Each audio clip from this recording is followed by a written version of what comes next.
Yun, nagbabalik na naman ulit tayo, ano ho? Kung saan ho kayo naroroon ay magandang umaga, magandang tanghali at magandang gabi sa inyong lahat, ano? Ay siya, kamusta ho kayo? Masayang araw ho ng Martes sa inyong lahat. At kung saan mang sulok ho kayo ng mundo naroroon, ay kamusta ho kayo, ano? Ay ito, Mahal na Reyna, maghiga muna. Yan, bali, ito ho, dito ho tayo sa trabaho ng Mahal na Reyna. Atin hong sinundo, ano?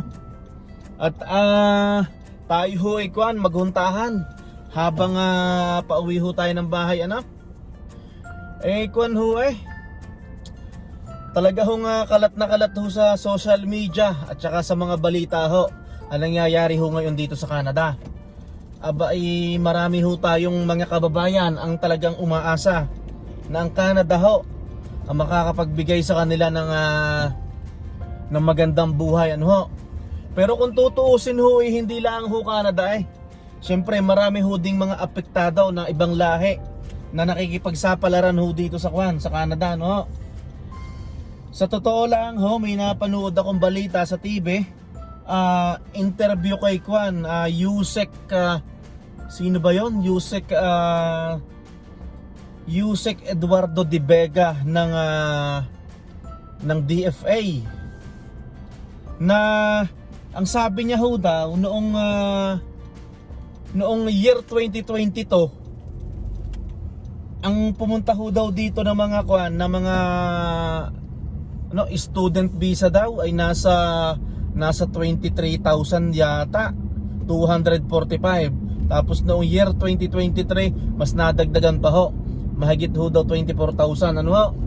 Bali sunod-sunod ho ang naging dito, ang naging mga pagbabago, ano ho.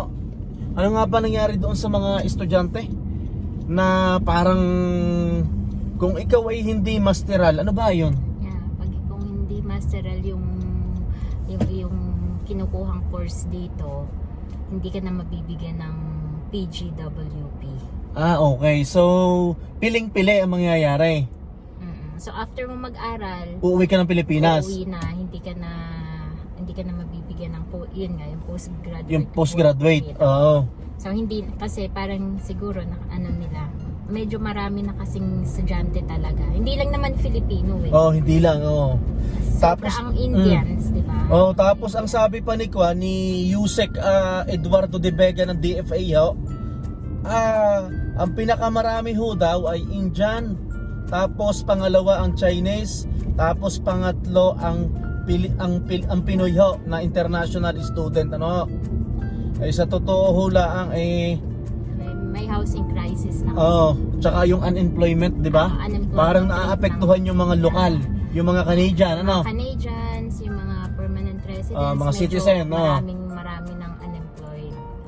Kasi nasasamantala, so yung mga employer, yung mga low wage na trabaho, so sinasamantala nila yung mga naka-open work permit, mga naka-student visa, 'di ba? So sila kasi yung nababayaran ng mas mababa, which is hindi magawa ng employer sa mga citizen tsaka sa mga PR, 'di ba? Kasi syempre nagde-demand yung mga taga dito.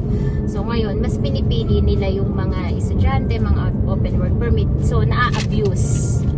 Sunod-sunod yung paghihigpit na yun, di ba? Nabalita nga yung yung sa lilimitahan na yung mga student visa ba yan? Ay yung pang working permit na dati ang validity ng working permit ay 2 years, ngayon parang 1 taon na lang. 1 year na lang. 1 year na lang, ano? Ay sunod-sunod ho ang balita, ay pagbubukas ko ho ng aking Facebook, ng aking telepono. Ay maraming kawawa.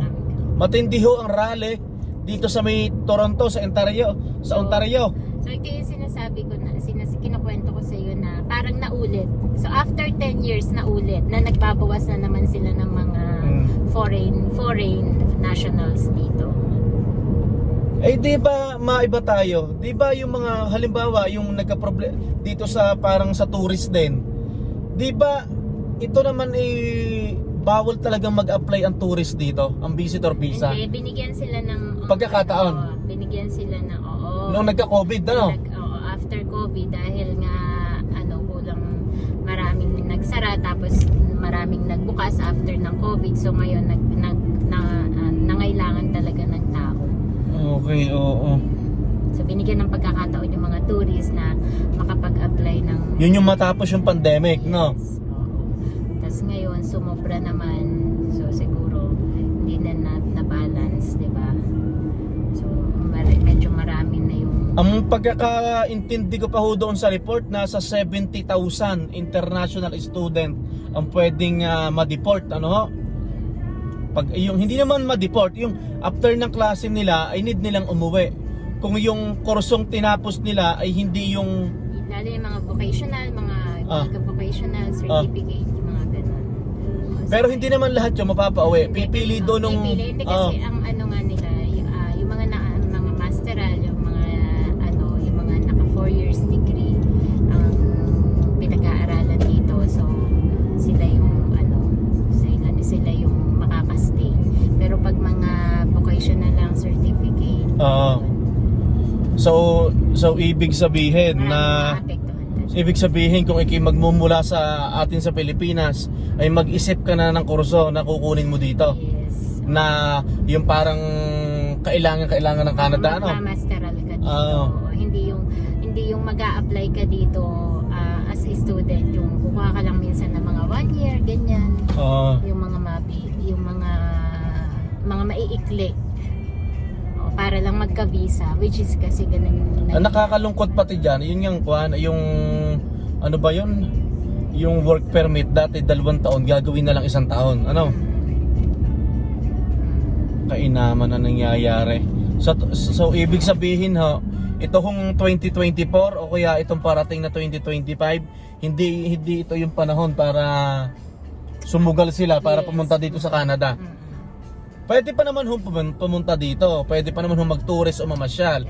Ay yun nga lang. Oo. Hindi, pwede naman sila mag-tourist dito kung ang pakay nila ay tourist lang talaga. Hindi yung kagaya ng mga kakilala natin, di ba?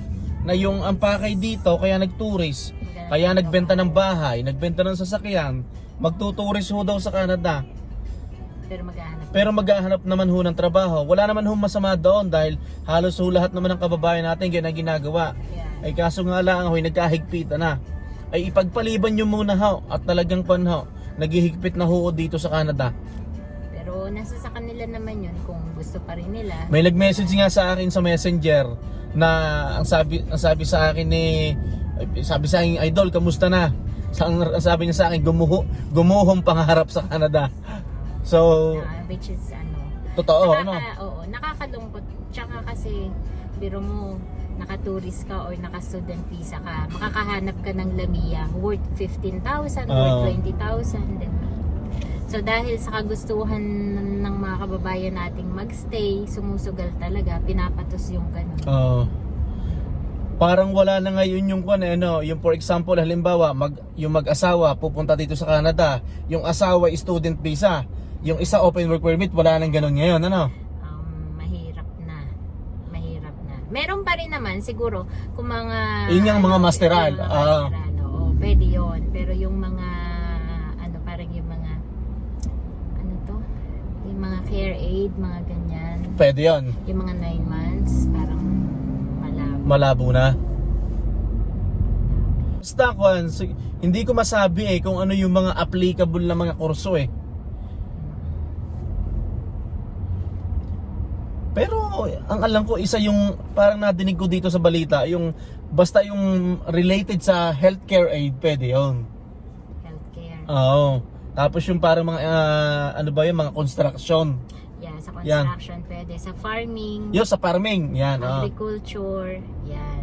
Pero pag yung mga healthcare aid na mga 9 months, isang taon, parang hindi yata obra yun, ano? Mga food server, mga ganyan. Parang hindi pwede yan, ano? Kumbaga mag-aaral ka dito ng mga hospitality, mga ganyan. Parang hindi, no? Nakakaawa ho yung mga kababayan natin na parang pero wala naman tayo napapanood na nagrarally na sa Toronto marami. Mga Indiano. Pero yung mga kababayan natin na Pilipino so far wala pa naman akong nakikita, ano ho? Ay talaga hong nakakaawa yung mga napag-abutan. Napag-abutan. Mahirap. Talagang struggle is real. Siyempre hindi naman ho lahat ng napunta ng Canada ay talagang mapepera. Ang iba ho kung saan pa inutang yung perang dala. Pero kung tutuusin, mabait pa din ang Canada. Ano, mahal na Reyna? Dahil wala naman talaga dating tourist tas maghaharap ka dito ng trabaho, di ba? Ginawa lang yun nung nagka-COVID, ano? Ang mahirap nga lang, ito may idinagdag pa nga sila itong low wage low wage ba 'yon? Tapos yung mga work permit, lilimitahan na lang.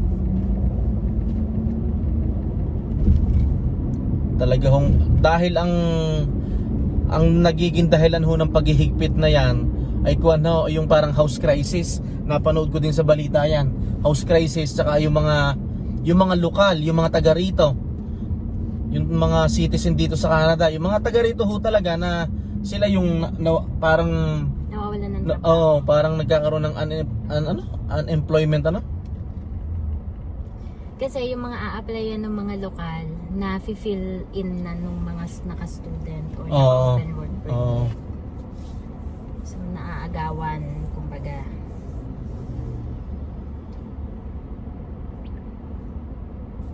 Ang dami pa namang gustong pumunta dito sa Canada na kapwa ho natin Pilipino, ano? Yeah.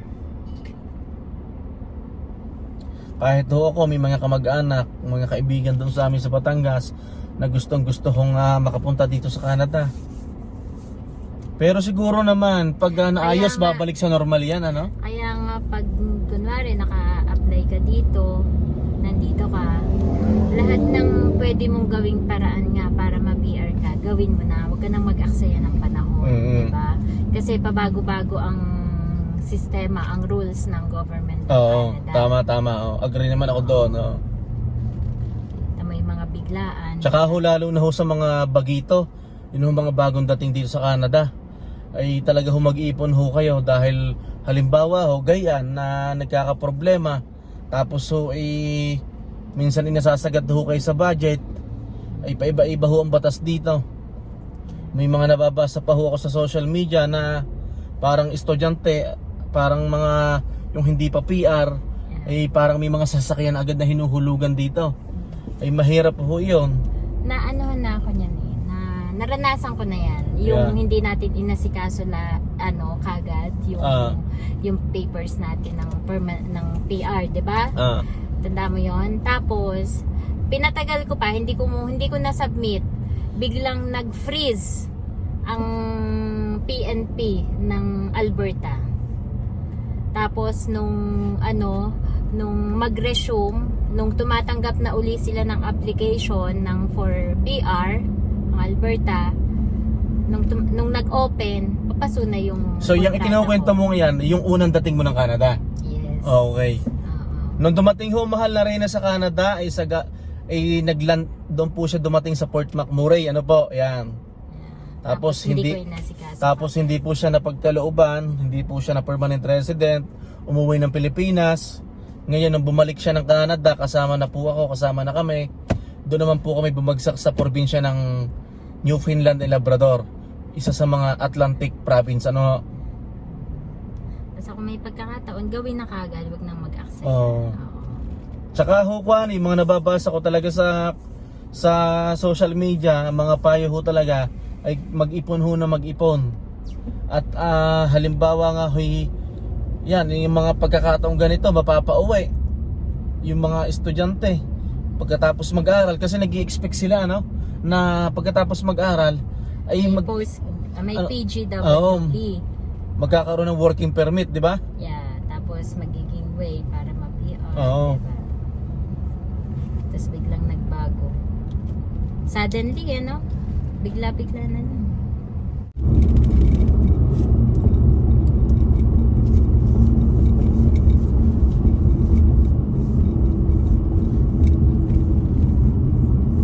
Napapidyo ka? Pinapakita kong itsura. Yan ho, weather ngayon. Ano ba weather ngayon, mahal na Reyna? Anong weather ngayon? Mura ng gas, 120. Weather. $1.28 ang gas. 22 degrees. 22 degrees. Ito, malapit na ho tayo sa bahay. Ano ho? Ayun ho napagkwentuhan lang ho natin, ano? Pati ho yung aking malalapit na kaibigan at mga kakilala doon sa amin sa Batangas, sinabihan ko na ho din na hindi ho ito yung tamang panahon, ano? Na pagpunta ng Canada. Lalo na't ikaw ay magtuturis, ano ho? Para maghanap ho ng trabaho. Tsaka mag-i-student. Oo, tapos mag-i-student, yan. Para wala na ho ngayon na kwan. Pwede naman ho mag-student, ay kaso i-search nyo ho yung Pag-isipan kurso. Tsaka pag-isipan nyo mabuti. Isipan mabuti lahat. Pero kung yung kurso naman yung talagang in demand dito, yun yung sinasabi ng yung napanood natin sa balita na ano yun? Yung may masteral ba yun? Hello! Kaya pala tumayo. Kaya tumayo yung lola niya. Yan. Siya, andito na ho kami sa bahay. Ano ho? At nakakaawa ho naman yung ating mga kababayan. Ano? Talagang syempre yung pagpunta ho dito sa Canada, lalo pat ikaw ang mga ginastos mo papunta rito ay utang. Ay napakahirap, ano ho?